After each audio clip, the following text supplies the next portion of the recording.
I'm Alex Guardiola. I'm here now with Nicole DiCello, and Nicole is the owner of Bedlam Book Cafe down on the Canal District on Water Street, and we are happy to have her here today. As you know, that area continues to grow. We want to make sure that we get to hear from you and let the folks know what's going on down there. So, Nicole, welcome. Thank you. Thanks for having me. Not a problem. So first we'll start, let's talk a little bit about the background, because, we're in central Massachusetts, which is now a booming area. Yeah. And in the past, it was looked as that place far west of 495 and Western Mass for the most part. But you're not originally from Worcester. I'm not. You were raised in Ohio and Indiana. Correct. That's great. So how did you transition all the way over to Worcester? Well, I went to college in upstate New York. Okay. I went to Ithaca College. Excellent. And I loved the Northeast. I knew that I always wanted to be in the Northeast. And I just kept migrating eastward.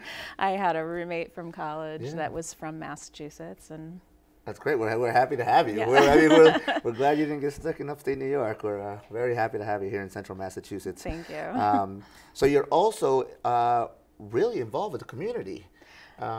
You're part of the Diversity and Inclusion Advisory Committee for the City of Worcester, which is a big deal because as the city, we're a very diverse group. Yeah. We're probably a little more diverse than your average city. Yeah, it's one of the reasons I love Worcester. Yeah, actually. I agree. I'm from Worcester my whole life, and I went to college out of state, but I came right back. And one of the big things is that diversity and that that intermodal of different groups. We have so much that we can give to each other, and just opening eyes a little bit. But that's great. I'm so happy to have you here. Yeah, and you're also part of the Worcester County Poetry Association. Yes. Right. So tell me a little bit about the Worcester County Poetry Association. Well, I'm on the board. I've been on the board for a year. I was actually VP of programming for them for a while, which basically just meant that I helped oversee what kinds of events were going to go on, helped bring in new ideas and put new events together.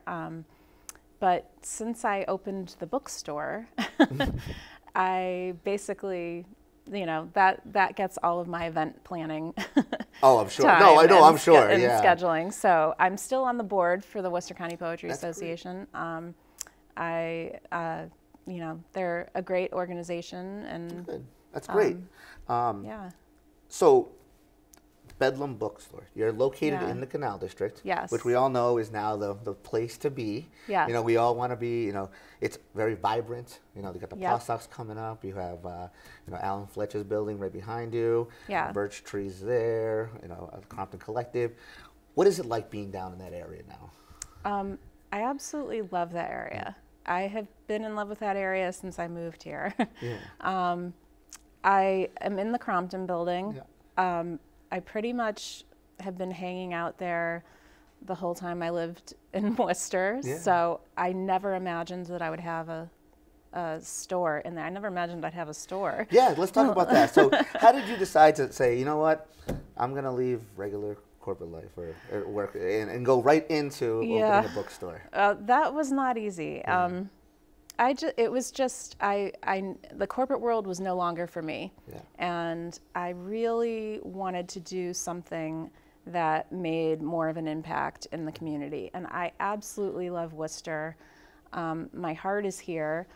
And I felt like, what can I do that integrates all these things that I love and does something that's great for the community? And that was like, that's a paralyzing question. Yeah, oh, really. It's like so huge. But, I really went through a lot of not knowing. Yeah. And honestly, I got to the idea of this out of a moment of desperation where nothing else was working and I was just defeated. Well, you know what? Sometimes that's where you get the best motivation. When you feel that rock and you say it's time to go up, and then there's no more. That's great. That's a great story to hear. And we were just talking offline. before you came on, and we had Amy Shea from the food Yeah. Food Hub and the Health Foundation, and talking about Sean Rayford, who they hired, and he had helped you with your, because you have Yes. you know, some juices and teas and smoothies, and Right. one of the things that they did was they kind of help with those kind of spots that, hey, how do I get direction? So first, let's talk about what you have there. What is it? So what is it that you have that's available? If I want to go in there, what can I get? Yeah, so I'm a juice smoothie bar. Okay. But I also have really great French press coffee from a local coffee roaster. I have teas from a woman who grows her own organic herbs and makes her own teas, Radia Herbs. I have chai, the best chai in the whole world, I think. Yeah, I love chai. I'm gonna have to go in there. It's a wonderful brand from Vermont that makes this chai mixture. I also have like Upton tea, another local tea importer. And we're starting to add little snack-like things. We do have some chocolates, really fine Vosges chocolates. I don't know if you've ever had that brand.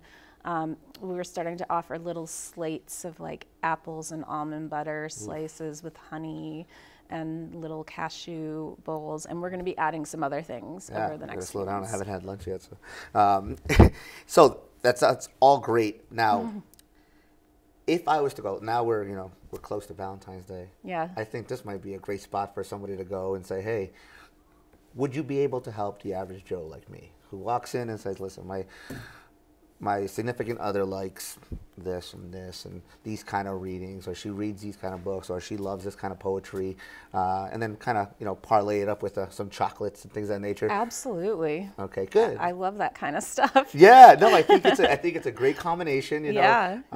Now, what type of books would we be able to find in there? So we have a wide range of subject matters.